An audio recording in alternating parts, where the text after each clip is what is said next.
রাতের বেলা হঠাৎ করে আমার ভাগ্নি সহ আমাদেরকে নুডলস খেতে মন চেয়েছে, তো তাই ভাগ্নিকে বললাম যে তোমার রান্নার হাতটা কেমন, একটু টেস্ট করে দেখা যাক।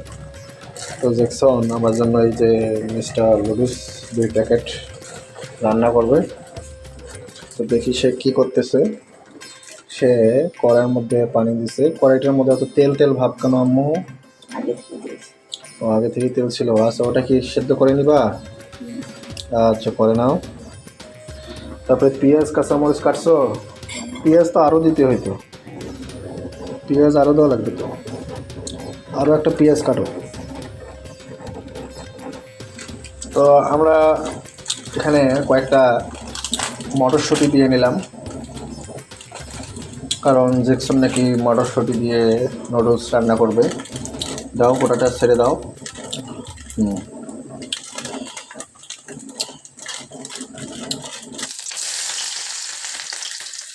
দাও।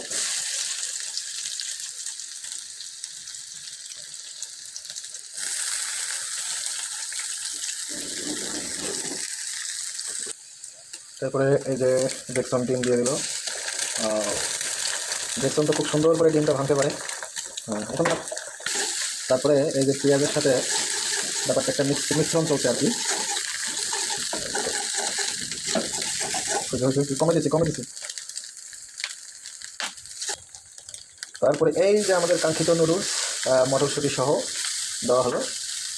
এবার দিনে কী করতে হবে? নাড়াইতে হবে। আচ্ছা, নাড়াও। ও ইয়া দিতে হবে যে, দাঁড়াও, বুঝছিস?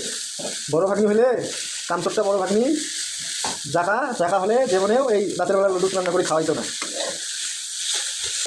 আমাদের লুডুস রান্না ডান। এখন আমরা জ্যাকসন সহ ভরি ভোজ করবো, তাই না জিনা? খেতে মজা হবে। এই যে বন্ধুরা, আমাদের লুডুস রেডি হয়ে গেছে, তবে পেরিসের থেকে চামচটা বড় হয়ে গেছে। জিনা চিয়ার্স করো, চিয়ার্স। নাও ওইটা না